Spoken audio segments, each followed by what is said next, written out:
Doctor Mohan Varghese, ഇറാന്റെ ആക്രമണങ്ങൾക്ക് ശക്തമായ മറുപടി നൽകാൻ ഒരുങ്ങുകയാണ് സൗദി എന്ന രീതിയിൽ വാർത്തകൾ വരുന്നുണ്ട്. GCC രാഷ്ട്രങ്ങളുടെ മുൻകാലങ്ങളിലെ സംഘർഷ ലഘൂകരണ നിലപാടുകളിൽ നിന്ന് വ്യത്യസ്തമായ ഒരു നിലപാടാണ് സൗദി ഇപ്പോൾ സ്വീകരിച്ചിട്ടുള്ളത്.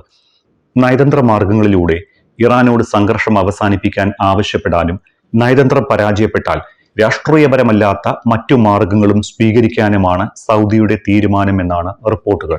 ഇവിടെ ഈ രാഷ്ട്രീയപരമല്ലാത്ത മറ്റു മാർഗങ്ങൾ എന്നതുകൊണ്ട് സൗദി ഉദ്ദേശിക്കുന്നത് എന്താണ്? അതൊരു സൈനിക നീക്കമാണോ? ഇത് ശരിക്കും ഇറാനുള്ള വ്യക്തമായ സൂചനയാണോ? GCC മേഖലയിലെ ഏറ്റവും ശക്തമായ രാജ്യം സൗദി അറേബ്യയാണ്. വലിപ്പം കൊണ്ടും ശക്തി കൊണ്ടും ആയുധബലം കൊണ്ടും എല്ലാം തന്നെ ഇറാനോട് കിടപിടിക്കാവുന്ന ഒരു ശക്തിയുള്ള രാജ്യം ഏതെങ്കിലും GCC മേഖലയിൽ ഉണ്ടെങ്കിൽ അത് സൗദി അറേബ്യ മാത്രമാണ്. UAEയുടെയും ഖത്തറിൻ്റെയും ബഹ്റിൻ്റെയും ഒക്കെ വലിപ്പം, കുവൈറ്റിൻ്റെയും ഒക്കെ വലിപ്പം വളരെ ചെറുതാണ്. സൗദി കുറച്ചുകൂടെ വലിയ രാജ്യമാണ്. സൗദി പലപ്പോഴും പ്രത്യേകിച്ച് ഇപ്പോഴത്തെ രാജാവ് അല്ലെങ്കിൽ രാജകുമാരൻ മുഹമ്മദ് ബിൻ സൽമാൻ്റെ നേതൃത്വത്തിൽ വലിയ മാറ്റങ്ങളിലൂടെ കടന്നു പോവുകയാണ്. ആഭ്യന്തരമായ സംവിധാനമേറെ മാറിയിരിക്കുന്നു. സൗദിക്ക് ഒരു ദിശാബോധം എണ്ണ കൊണ്ട് മാത്രമല്ല, മറിച്ച് ടൂറിസം, അതുപോലെ മറ്റ് ഇൻവെസ്റ്റ്മെൻറ്റുകൾ, ഇതെല്ലാം തന്നെ വികസിച്ചു വരണം. അപ്പം സൗദി ഒരു ആധുനിക സൗദി എന്നൊരു സങ്കല്പമുണ്ട്. അതുകൊണ്ട് കോൺഫ്ലിക്റ്റിൽ നിന്നും പരമാവധി മാറി നിൽക്കണം. മുൻകാലങ്ങളിൽ ഇസ്രയേലുമായി സൗദി യുദ്ധം ചെയ്തിട്ടുണ്ട്. 1948-ലും 1956-ലും 1967-ലും അവസാനം 1973-ലുമുള്ള യുദ്ധങ്ങളിലെല്ലാം തന്നെ ഈ അറബി സൈന്യങ്ങൾ, അത് ഈജിപ്തിൻ്റെയും സൗദിയുടെയും ജോർദൻ്റെയും സിറിയയുടെയും എല്ലാം സൈന്യങ്ങളാണ്. ഇതെല്ലാം തന്നെ അവിടെയൊക്കെ മറ്റ് രാജ്യങ്ങളുടെ കുവൈറ്റും UAEയും ബഹ്റിനും ഒക്കെ അപ്രസക്തരായിരുന്നു അന്ന്. സൗദി ഫൈറ്റ് ചെയ്തിട്ടുണ്ട്. പക്ഷേ ഇപ്പോഴത്തെ ഒരു ചിന്ത, ഇപ്പം 21-ാം നൂറ്റാണ്ടിലെ സൗദിയുടെ ചിന്ത, അതൊരു സമാധാനപരമായ മാർഗത്തിലൂടെ സമ്പദ് വ്യവസ്ഥ കെട്ടിപ്പടുക്കുക, സൗദിക്ക് വെളിയിൽ ഉൾപ്പെടെ വൻതോതിൽ ഇൻവെസ്റ്റ്മെൻറ്റുകൾ നടത്തുക. അതുകൊണ്ട് ഒരു കാലത്ത് എണ്ണ ഇല്ലാതെ പോയാലും എങ്ങനെയെങ്കിലും മുന്നോട്ട് പോകണം എന്ന ചിന്ത. ഒരു പക്ഷേ ഈ ഹൈഡ്രോ കാർബൺ യുഗം അവസാനിച്ചേക്കാം. ഓൾട്ടർനേറ്റ് സെർച്ച് ഫോർ ഫ്യൂവൽ അത് ഫലപ്രാപ്തിയിൽ എത്തുകയാണെങ്കിൽ ഹൈഡ്രജൻ ബേസ്ഡ് അല്ലെങ്കിൽ മറ്റേതെങ്കിലും സോളാർ ബേസ്ഡ് പവർ കൊമേഴ്ഷ്യലി വയബിളായി ഉപയോഗിക്കാൻ തുടങ്ങുകയാണെങ്കിൽ ഒരുപക്ഷെ സൗദിയുടെ ഒരു എണ്ണയുടെ മേലുള്ള ഒരു മേധാവിത്വം, ഒപ്പെക്കിൻ്റെ മേലുള്ള നിയന്ത്രണം നഷ്ടപ്പെട്ടേക്കാം. ഇതെല്ലാം മുൻകൂട്ടി കണ്ടുകൊണ്ട് സമാധാനപരമായ ഒരു പരിവർത്തനത്തിൻ്റെ പാതയിലാണ് സൗദി. ആ സമയത്താണ് യുദ്ധം പൊട്ടിപ്പുറപ്പെടുന്നത്. ആ യുദ്ധത്തിൽ സൗദി അറേബ്യ ആദ്യം സ്വീകരിച്ച നിലപാട് നോക്കൂ. സൗദി അറേബ്യയും UAEയുമാണ് അമേരിക്കയുടെ അവിടുത്തെ ഏറ്റവും പ്രധാനപ്പെട്ട പങ്കാളികൾ GCC മേഖലയിൽ.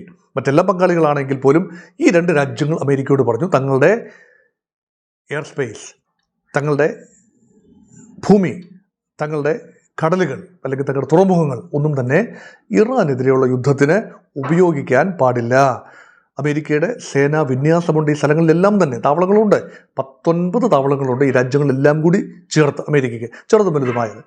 അതൊന്നും തന്നെ ഇറാനെതിരെയുള്ള യുദ്ധത്തിൽ ഉപയോഗിക്കരുത് എന്ന് കർശനമായ നിബന്ധന വെച്ചിരുന്നു സൗദി, UAEയും സൗദിയും.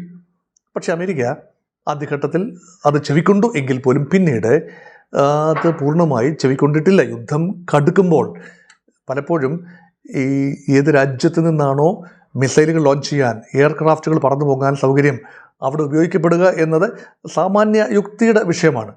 അതുകൊണ്ട് ഇറാൻ്റെ ഖാർഗ് ദ്വീപ് ആക്രമിച്ച വിമാനങ്ങളിൽ പലതും UAEയിൽ നിന്നും പറന്നു പൊങ്ങിയതാണ് എന്ന ആരോപണം ഇറാൻ ഉന്നയിച്ചു. അത് പൂർണ്ണമായ സ്ഥിരീകരണങ്ങളില്ല എങ്കിലും ആരോപണങ്ങൾ ഉന്നയിച്ചു. അതുകൊണ്ടാണ് UAEക്ക് നേരെ വലിയ ആക്രമണം ഇറാൻ അഴിച്ചുവിട്ടതിൻ്റെ അടിസ്ഥാനവും ഒരു പക്ഷേ അതാകാനാണ് സാധ്യത.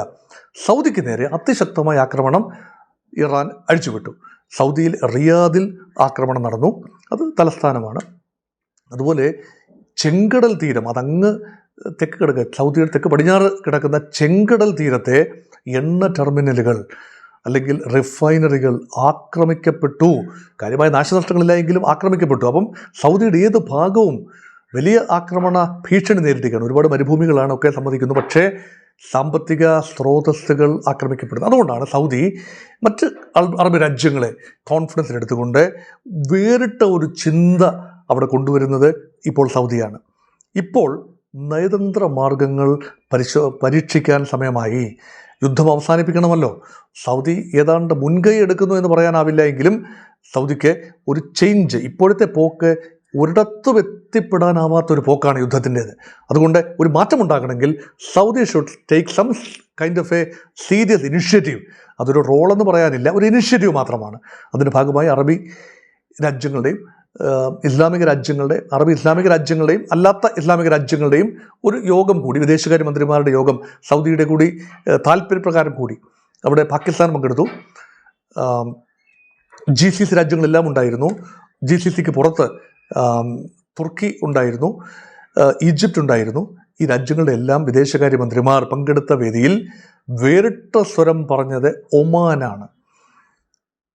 അത് മറ്റൊരു സ്വരമാണ്. അത് വളരെ ഗൗരവമായി പരിശോധിക്കപ്പെടേണ്ട ഒരു സ്വരവുമാണ്. അതായത് ആണവ ആയുധങ്ങളാണല്ലോ ഇറാൻ്റെ കൈവശമുണ്ട് എന്ന് പറയുന്ന ആണവ ആയുധങ്ങൾ, ആണവ സാങ്കേതിക വിദ്യയാണല്ലോ പ്രശ്നം. അങ്ങനെയെങ്കിൽ ഇസ്രയേലിൻ്റെ കൈവശവും ഉണ്ടല്ലോ.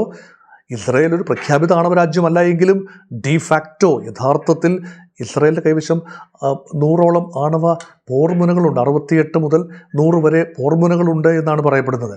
അത് ഏറെക്കാലമായി 1960കളുടെ മധ്യം മുതൽ തന്നെ ഇസ്രയേൽ കൈവശമുണ്ട്. അങ്ങനെയെങ്കിൽ ന്യൂക്ലിയർ പാരിറ്റി അവിടെ ഉണ്ടാകണം. ഒന്നുകിൽ ഇറാന് ആണവായുധങ്ങൾ വികസിപ്പിക്കാൻ അനുവാദം ഉണ്ടാവണം. ഇറാൻ അനുവാദം നിഷേധിച്ചാൽ, ഇറാനെ ഡീന്യൂക്ലിയറൈസ് ചെയ്താൽ ഇസ്രയേലിനെയും ഡീന്യൂക്ലിയറൈസ് ചെയ്യണം. ഇപ്പോൾ ഈ സെക്യൂരിറ്റി പാരഡൈംസ് തമ്മിലുള്ള സംഘർഷമാണല്ലോ യുദ്ധമായി വന്നത്. ഇറാൻ ആണവമായി സംഘടിച്ചാൽ ഇറാൻ്റെ ആണവായുധങ്ങൾ ഇസ്രയേലിന് ഭീഷണിയാകും, ഗൾഫ് രാജ്യങ്ങൾക്കും ഭീഷണിയാകും. എങ്കിൽ പിന്നെ ആർക്കും ആണവായുധങ്ങൾ വേണ്ട. ഗൾഫ് രാജ്യങ്ങൾ ആണവ പദ്ധതിയിലേക്ക് നീങ്ങില്ല. ഇറാൻ്റെ ആണവ പദ്ധതി ഉപേക്ഷിക്കുന്നു. On condition that Israel also relinquish its nuclear program. ഈ പ്രപ്പോസൽ വെച്ചിരിക്കുന്നത് ഒമാനാണ്.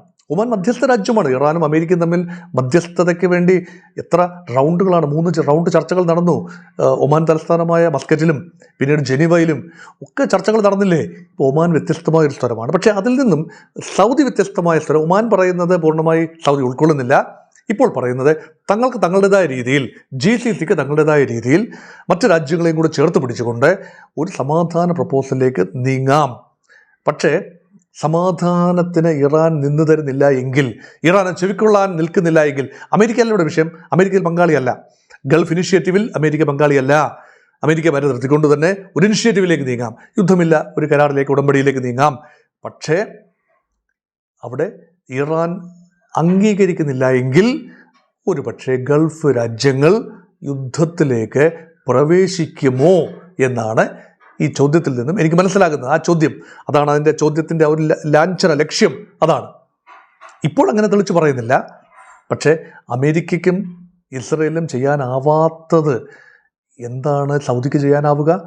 അവരോടൊപ്പം ചേർന്ന് നിന്നുകൊണ്ട് അണ്ണാറക്കണ്ണനും തന്നാലായത് എന്ന മട്ടിൽ ഗൾഫ് രാജ്യങ്ങൾക്ക് ചേർന്ന് നിൽക്കാമെന്നല്ലാതെ പരമാവധി ചെയ്യാനാവുക അമേരിക്കൻ വിമാനവാഹിനി കപ്പലുകൾക്ക് തങ്ങളുടെ തീരങ്ങളിൽ നങ്കൂരപ്പെടാൻ അനുവാദം കൊടുക്കുക, അമേരിക്കൻ കപ്പലുകൾക്ക്, അമേരിക്കൻ വിമാനങ്ങൾക്ക്, അമേരിക്കൻ ഭടന്മാർക്ക് ഒക്കെ ഓപ്പറേറ്റ് ചെയ്യാൻ തങ്ങളുടെ ഭൂമിയും പോർട്ടുകളും ഒക്കെ വിട്ടുകൊടുക്കുക എന്നല്ലാതെ ഇപ്പോഴും ഗൾഫ് രാജ്യങ്ങൾ, പ്രത്യേകിച്ച് GCC രാജ്യങ്ങൾ കരസേനയെ ഇറാനിലേക്ക് അയച്ച് യുദ്ധത്തിൽ പങ്കെടുക്കും എന്ന് ചിന്തിക്കാനുള്ള മൗഢ്യം ഇപ്പോഴില്ല.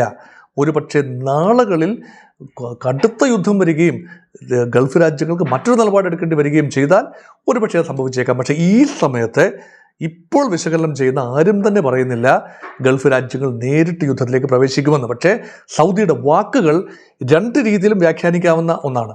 സമാധാനം ഭഞ്ജിക്കപ്പെട്ടാൽ ഇറാൻ ഈ പ്രപ്പോസൽ, സൗദിയൊക്കെ മുന്നോട്ട് വെക്കുന്ന പ്രപ്പോസലിനോട് അനുരൂപമായിട്ട് പ്രതികരിക്കുന്നില്ല എങ്കിൽ സൗദി ഉൾപ്പെടെ യുദ്ധത്തിലേക്ക് വരും എന്ന് ചിന്തിക്കുന്ന ചെറിയ ഒരു ഭാഗം ആളുകൾ ഉണ്ട്.